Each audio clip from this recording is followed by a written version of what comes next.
Hello friends, welcome to our channel education E class. आज के video में आपको 20 महत्वपूर्ण प्रश्न मिलेंगे जो आपको आने वाली परीक्षा की दृष्टि से अत्यंत महत्वपूर्ण हैं। महत्वपूर्ण प्रश्नों के क्रम में ये हमारा सेट नंबर 7 है। तो चलिए फिर शुरू करते हैं आज की अपनी education E class question number 1 के साथ। क्वेश्चन नंबर 1, मजदूरी को सिद्धांत का प्रतिपादन किसने किया था? माल्थस ने, मार्शल ने, रिकॉर्डो ने, जे.एल. मिल ने। तो जो इस प्रश्न का जो सही आंसर है कि मजदूरी को सिद्धांत का प्रतिपादन किया था, तो वो किया था आपके जे.एल. मिल ने। अब बढ़ते हैं अगले क्वेश्चन की ओर। क्वेश्चन नंबर 2, विटामिन ए का आविष्कार किसने किया था? ये एक बहुत महत्वपूर्ण प्रश्न है और इस प्रश्न में कई लोगों को कन्फ्यूज़न भी होता है। तो आज के प्रश्न में हम आपको पूरा कन्फ्यूजन को क्लियर करेंगे और एक एक करके आपको बताएंगे कि सारे ऑप्शंस जो दिए हैं इसमें से आपके 4 प्रश्न निकल कर आ रहे हैं। इन सब का आंसर हम आपको बताएंगे। विटामिन ए का आविष्कार किसने किया? हॉपकिंस ने, होलकट ने, फंक ने या मैकुलन ने? तो इस प्रश्न का जो आंसर है, सबसे पहले हम ऑप्शन ए की बात करेंगे कि हॉपकिंस ने जो आविष्कार किया था वो विटामिन डी का किया था। यानी कि हम हॉपकिंस की बात करें तो यहाँ पर विटामिन डी का आविष्कार किया था। होलकट की बात करें तो होलकट ने यहाँ पर विटामिन सी का आविष्कार किया था। फंक क्या होता है कि फंक ने इनका नाम आता है जो, तो लोग कंफ्यूज हो जाते हैं कि सबसे पहले आपने से विटामिन ए आएगा तो आप विटामिन ए लगा दोगे। फंक के लिए अगर विटामिन आता है तो विटामिन ए लगा दोगे, लेकिन इसका जो आंसर बनता है कि फंक ने विटामिन का आविष्कार किया था। अगर इस प्रकार से क्वेश्चन बने कि विटामिन का आविष्कार किसने किया तो उसके लिए आपका आंसर आएगा फंक। लेकिन अगर विटामिन ए का आविष्कार किसने किया तो आप बताएंगे मैकुलन।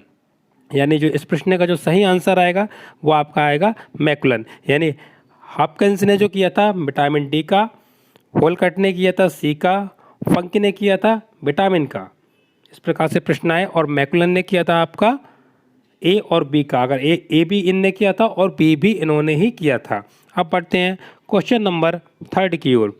गेहूं उत्पादन के क्षेत्र समानता पाए जाते हैं भूमध्य रेखा पर, उष्ण घास के मैदान में, शीतोष्ण घास के मैदान में या भूमध्य सागरीय क्षेत्र में? तो इस प्रश्न का जो आंसर है कि शीतोष्ण घास के प्रदेश में, यानी कि शीतोष्ण घास के प्रदेश में गेहूं उत्पादन के क्षेत्र समान पाए जाते हैं। अब बढ़ते हैं अगले क्वेश्चन की ओर। क्वेश्चन नंबर 4 जो बहुत महत्वपूर्ण प्रश्न है और अधिकांश एग्जाम में कई बार पूछा गया है, तो इसको आपको अभी के अभी याद कर लेना है कि भारत में प्रोजेक्ट टाइगर कार्यक्रम कब चलाया गया? 5 अप्रैल 1974, 12 अप्रैल 1974, 1 अप्रैल 1973 या फिर 15 अप्रैल 1973? तो इस प्रश्न का जो सही आंसर है कि आपका 1 अप्रैल 1973 को भारत में प्रोजेक्ट टाइगर कार्यक्रम चलाया गया। क्वेश्चन नंबर 5 की ओर। बेतला पार्क किस राज्य में स्थित है? उत्तराखंड, उत्तर प्रदेश, बिहार या झारखंड? तो बेतला पार्क जो आपका स्थित है वो है आपका झारखंड में। अब बढ़ते हैं अगले क्वेश्चन की ओर, यानी क्वेश्चन नंबर 6। विषुव का अर्थ क्या होता है? महत्वपूर्ण प्रश्न। विषुव का अर्थ क्या होता है? सबसे छोटा दिन, पृथ्वी पर सभी स्थानों पर दिन रात बराबर, या फिर विषुव रेखा पर दिन रात बराबर, या सबसे बड़ा दिन? तो देखिए इस प्रश्न का जो आंसर होगा कि विषुव का जो अर्थ होता है वो होता है आपका पृथ्वी पर सभी स्थानों पे दिन रात बराबर होते हैं, तो वह उसका अर्थ होता है विषुव। अब बढ़ते हैं क्वेश्चन नंबर 7 की ओर। ये भी एक महत्वपूर्ण प्रश्न है। लघु ज्वर के समय सूर्य, चंद्रमा और पृथ्वी की स्थिति होती है समकोणीय, युति, व्युति या विति? तो इसका जो आंसर होगा कि लघु ज्वर के समय सूर्य, चंद्रमा और पृथ्वी की स्थिति होती है, तो वो स्थिति होती है समकोणीय, यानी कि समकोणीय इसका आंसर हो। Question number 8। सफ़ेद चीता सबसे पहले कहाँ पाया गया? मध्य प्रदेश में, उत्तर प्रदेश में, गुजरात में, असम में? तो बहुत सरल प्रश्न है ये और मुझे लगता है कि अधिकांश लोगों को इस प्रश्न का आंसर आ रहा होगा। तो आप इस आंसर को तुरंत हमारे कमेंट बॉक्स में टाइप करें। इसका आंसर जल्दी से जल्दी हमें इस आंसर को आप बताइए। तो सफ़ेद चीता सबसे पहले जो पाया गया वो पाया गया आपके मध्य प्रदेश के रीवा में। याद कर लीजिए, मध्य प्रदेश के रीवा। अब बढ़ते हैं क्वेश्चन नंबर 9 की ओर। भारत तिब्बत से जुड़ा हुआ है बुलंद दर्रे द्वारा, सिपिकला दर्रे द्वारा, खेबर दर्रे द्वारा या उपयुक्त में से कोई नहीं? तो भारत तिब्बत से जो जुड़ा हुआ है वह है सिपिकला दर्रे द्वारा। क्वेश्चन नंबर 10 की ओर। कर्क व मकर रेखा के बीच के क्षेत्र को क्या कहते हैं? अत्यंत महत्वपूर्ण प्रश्न, बहुत महत्वपूर्ण प्रश्न है। इस प्रश्न को तो आपको बिल्कुल आना ही आना चाहिए कि कर्क व मकर रेखाओं के बीच के क्षेत्र को कहते हैं शुष्क कटिबंध, शीतोष्ण कटिबंध, शीत कटिबंध या उष्ण कटिबंध? तो इस प्रश्न का जो आंसर होगा कि कर्क व मकर रेखाओं के बीच के क्षेत्र को कहते हैं, उसे कहते हैं आप उष्ण कटिबंध।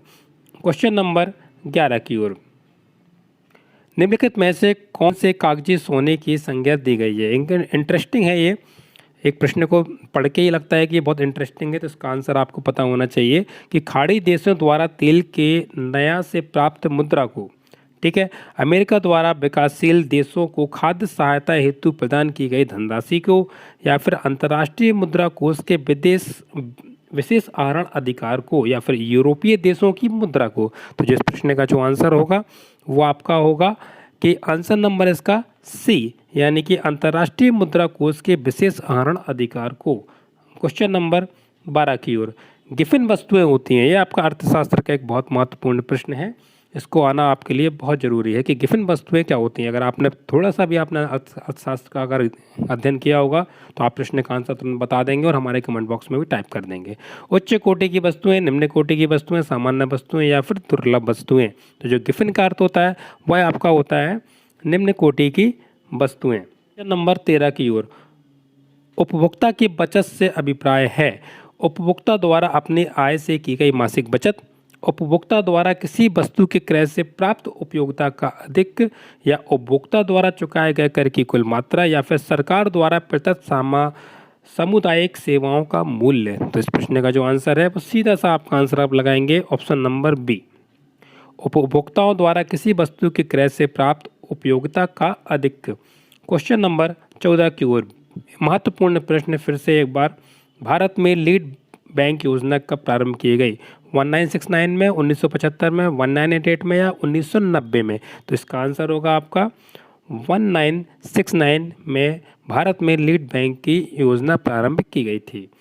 क्वेश्चन नंबर 15 की ओर, भारत को नियोजन की प्रेरणा किस देश से मिली थी? संयुक्त अरब अमीरात से, सोवियत संघ से, जापान से या जर्मनी से? तो भारत को जो नियोजन की प्रेरणा मिली थी वो आपको मिली थी पूर्व सोवियत संघ से। क्वेश्चन नंबर 16 की ओर, भारत में पंचवर्षीय योजना तैयार कौन करता है? अधिकांश लोगों का इसको प्रश्न का आंसर आता होगा, तो आप कमेंट बॉक्स में टाइप कर सकते हैं योजना आयोग, बिल्कुल यही इसका आंसर है। सीधा का सीधा आंसर हम बताएंगे कि भारत में पंचवर्षीय योजना तैयार कौन करता है? तो योजना आयोग करता है। अब बढ़ते हैं क्वेश्चन नंबर 17 की ओर, नाबार्ड की स्थापना कब की गई थी? जुलाई 1982 में, जुलाई 1992 में, जुलाई 1991 में या अप्रैल 2009 में? तो इस प्रश्न का जो आंसर है कि सीधा सा आंसर बताएंगे आपको, नाबार्ड की स्थापना की थी जुलाई 1982 में। अब बढ़ते हैं क्वेश्चन नंबर 18 की ओर, महत्वपूर्ण प्रश्न एक फिर से एक बार कि भूदान आंदोलन चलाया गया जयप्रकाश नारायण द्वारा, JB कृपलानी द्वारा, महात्मा गांधी द्वारा या फिर विनोबा भावे द्वारा? तो जो भूदान आंदोलन चलाया गया था वह चलाया गया था आपके विनोबा भावे के द्वारा। क्वेश्चन नंबर 19 में बढ़ने से पहले हम आपको बता दें कि अगर आपको हमारे वीडियोस अच्छे लग रहे हैं तो वीडियोस को लाइक करें, शेयर करें, हमारे चैनल को सब्सक्राइब जरूर करें, क्योंकि अपने चैनल पे इसी तरह के एजुकेशनल वीडियोस बनाते रहते हैं।